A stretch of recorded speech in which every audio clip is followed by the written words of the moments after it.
Hello, everyone. Welcome to Financeology 101. Class is now in session.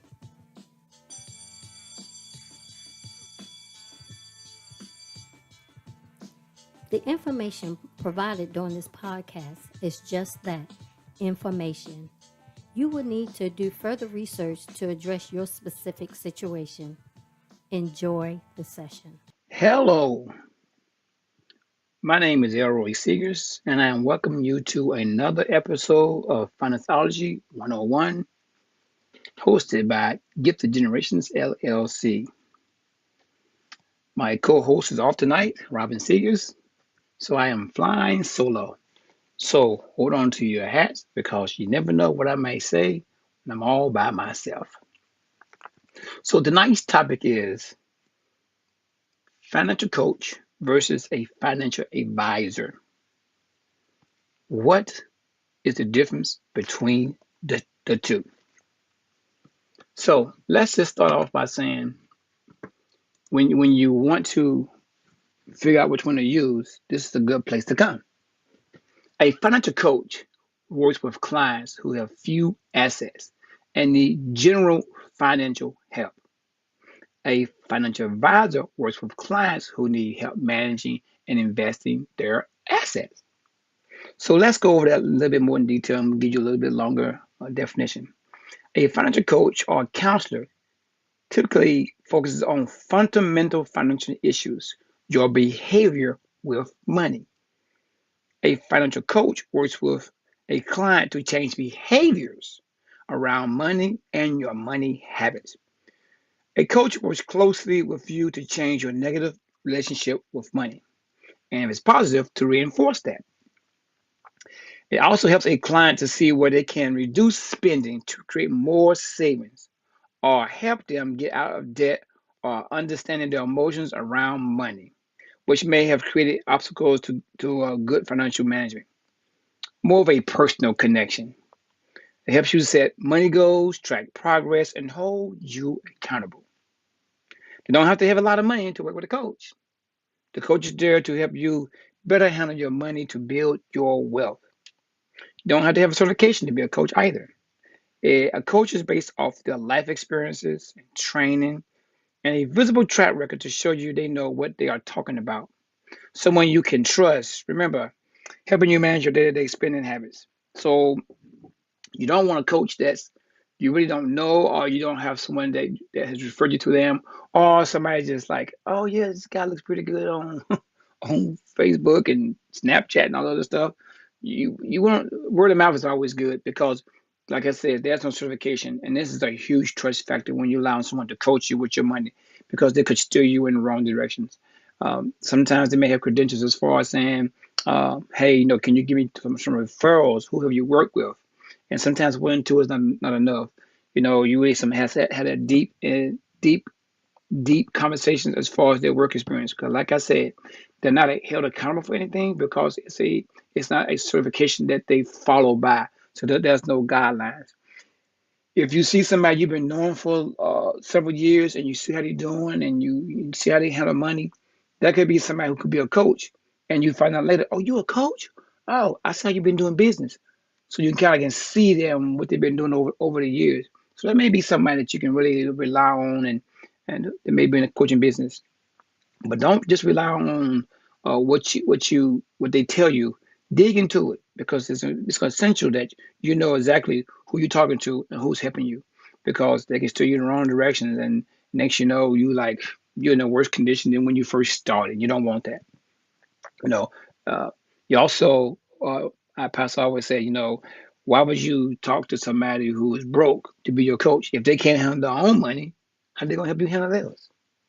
So you want to make sure you're doing a good, thorough investigation of your coach before you select somebody, or you allow them to work with you on a day-to-day basis, because that could be life altering for the good and for the bad. Now, an advisor, that is on the other end of the spectrum, right? So they provide services that may maybe be purely transactional or product focused, right? They manage your investments for a fee normally, because they have to handle your money. for a small fee, and it's typically a commission on the products or sales. They may meet you quarterly to give you an update on your portfolio and answer a question or two about other financial topics throughout the year. But your relationship, I'm sorry about that, but your relationship with them is focused on your investment portfolio and specifically the assets that they manage.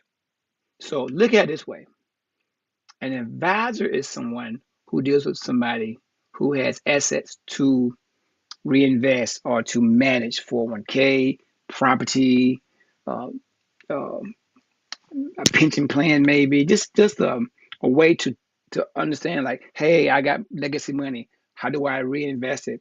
Or I have 6 or 7 properties. How do I reinvest it? I have some land. What do I do with it?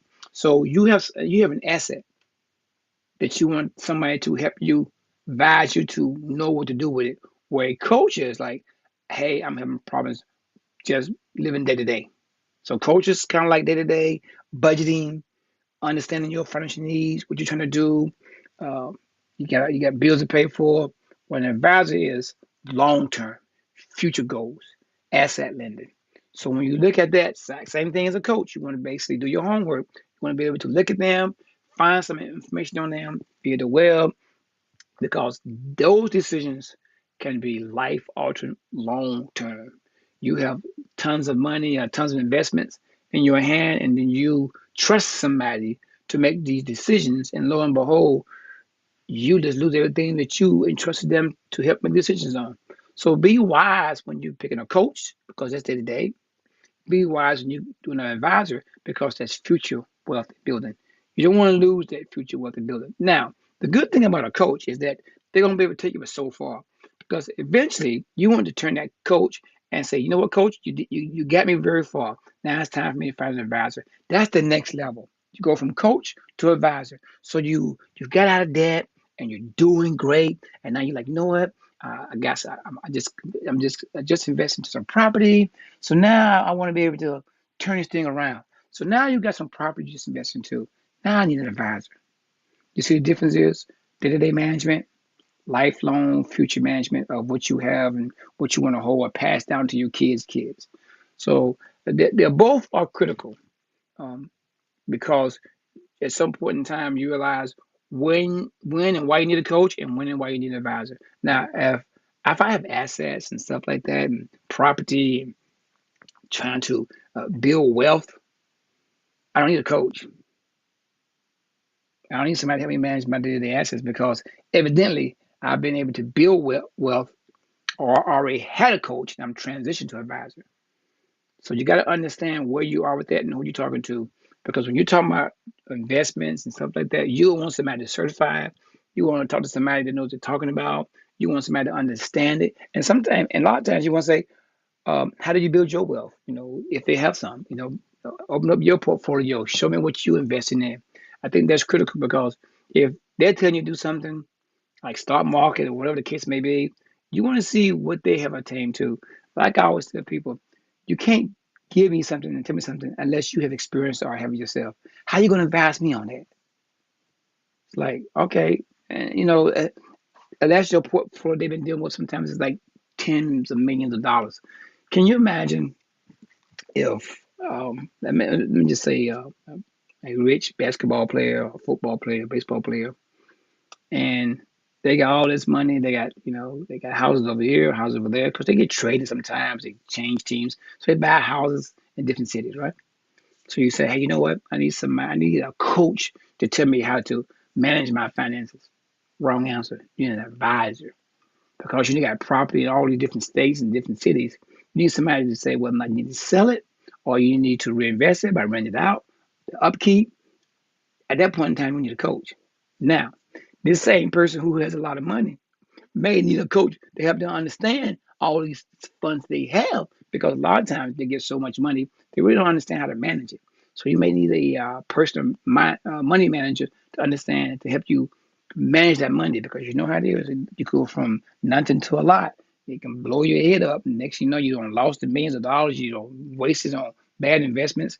So it could be a transitional things where you're going from having nothing to so much. You may need a coach to help you understand how to manage your money and help you make decisions on what to do with it. But you also need an advisor to help you to invest it. So that can be a little bit tricky. But for the normal person, the day-to-day person who's out there, who's working 9 to 5 job, and you say to yourself, you know what, got this new job, and I need some money. I need somebody to help me just to balance my checkbook or help me to understand how to be better about my money, how I see money, how it makes me feel, what do I do with it, make wise decisions. I got all these expenses and just can't figure things out. Coach all day long. Now you're in retirement and you get ready to move into another house. You trying to decide, well, now I need to rent this house out, sell it, give it to my kids. What? Advisor. Advisor is asset investment, future living.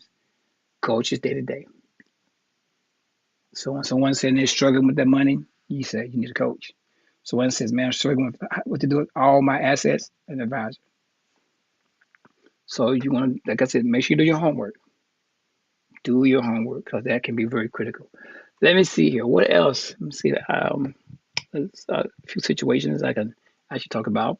I have a client, and you guys can tell me whether this person is a coach or an advisor. And they got him out of debt. And they're doing very well. Um, month or two went by, and they fell back into financial, I ain't gonna say ruin, but just fell off. Now, even though we got them to the point where they was debt free and we had eradicated all the expenses, so now they're about to go to the next stage in life, and then all of a sudden they fall off. What do you think that person needs?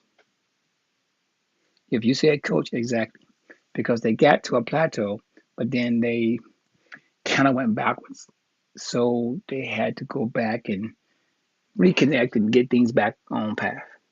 One thing I can say about coach is that when you are coaching, you want to make sure that those habits that you change are lifelong habits, lifelong changes. Because as someone's coaching you, and you need to make sure you are getting those habits ingrained in you, so they can transfer into you finding an advisor. If that coach is helping you out, and you're not learning how to manage your money, is if the coach pulls back to get you to understand your decision making, when you on your own, those things that a coach implies or teach you, you have to still use those tools. A lot of times we get coaches and they say, you know what, I'm good, I'm fine. Oh, I don't need you no more. I'm good. And nothing you can do about that because they pretty much say, I got you. And a lot of times what I see is just what I just said, they fall off because you've been meeting so often, you've been helping them out, you was their accountability partner, and all of a sudden the accountability partner is no longer there, so they make a lot of unwise decisions, and then they're back to square one, back in debt, bad decisions. So you got to make sure when you're coaching people, you want to ingrain in them things that they can maintain. Now you can do it so much. You can do everything you can, and it looks good, and you say, okay, this person's doing great, and you say, I still need to be with you at least twice a month, and they say no, I'm good. There's nothing you can do about that. But more than likely, they're gonna be back because the going cold turkey with a coach sometimes can be difficult. I think you need to wean yourself off of a coach if you want to do things on your own, or have them close in your corner to say, hey, let me meet you 2 times a month, 1 time a month. But you still want that constant check in to make sure you're doing great. So a coach is somebody that's going to get you past a whole lot of obstacles when it comes to finances. An advisor is going to help you invest all that money. Look at everything you got. What can you do with it? How am I going to reinvest it? How am I going to use this as legacy money for my kids down the road? So that is very critical. You know the difference between the two. And really, that's essentially, that's it. It's the coaching financial coach and a financial advisor is coach is a day-to-day person, and an advisor is someone that helps you with the future. All you have to give, all you have in your asset, how you going to build legacy building for you and your family. So not much to that. There's a whole lot. There's a few things. Like I said, you want to make sure you do. You want to check out the box. You do your own investigation. You do your own research. You make sure you find someone who's good as an advisor or a coach. All right. And sometimes word of mouth is good, but you still want to be, do your investigation to make sure the person that you know or you're about to hire um, use to talk to you, because there's going to be a lot of personal conversations going on. Your personal business, it's in depth talking. You get to know each other very well. At least the coach is going to know you very well because they're going to help you make decisions when it comes to your coaching or your advisor. They have to know. You have to be vulnerable to the process in order to allow the coach or the advisor to make wise decisions. If you hold anything back as a coach, as a client of the coach or the advisor, you only hurt yourself. It's very critical that you be vulnerable to the process, you be transparent, because if you hide anything and you're not letting the coach or the advisor know, you can do more damage than good. Because the coach or the advisor is making decisions off the information that they have. So you don't give them everything, you don't give her everything, you're only hurting yourself. A lot of times what I hear is someone would say, "Oh, I'm gonna come and talk to you when I get my finances in order." But like, what? Does that make sense? You need a coach or an advisor, but you're gonna come and talk to me once you get your finances in order. Well, you're coming to me to get help with your finances to get in order. What you waiting for? Seek that help. Do it now. Well, all right. Well, that's about it for today, for the night. I do want to say there's several ways that you can reach us on our podcast. You can find us at giftedgenerations-llc.com/podcast. That's actually on our website. You can find us on Facebook at facebook.com gift/giftedgen LLC. Instagram, you can find us at gift.gen. On YouTube, just YouTube us at Gifted Generations LLC. We also can be found on Spotify, Google Podcasts, iHeartRadio, and in Google. Let me rephrase it. We can be found on Spotify, Google Podcasts, and iHeartRadio at Financeology 101. And we also have a Twitter handle at GiftedGen 2019. Also, we have our app out there called Bags of Money. It's on Android. We are working hard to get it out on Apple. So don't know how long it's going to take, but like I said, we're working hard to get that developed. And it's a great app. It helps you to monitor your money from day-to-day expenses. It can actually project what you can have in your account 3 or 4 weeks, months down the road. And it's like a electronic register for your income and your expenses. And they have two different registers that you can kind of like click on. It has a great calendar view where you can see down the road what's in your account. Um, at that point in time, and actually predict what's in your checking account on any given day, month, or year. They also have a graph that can see your trending on your spending and actually your projection, your spending based on what you did last month too. So this is a great app. It's on Android right now. It's called Bags of Money. Robert and myself, we developed the app. So if you can download and get it today, we can get us ready to get roll over to Apple. So go out there and get it. This is a great tool for you to have. With that being said, we're going to end this podcast. This podcast was about financial coaching versus financial advisor. Like I said, coaching is day-to-day habits. Advisor is future. So once again, y'all have a good evening, and thank you for tuning in to Gifted Generations LLC, Financeology 101. Have a good evening. Bye.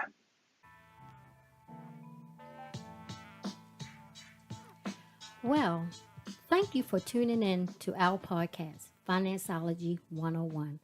I hope you enjoyed this session and the information provided will assist you on your financial journey. Until next time, be financially engaged.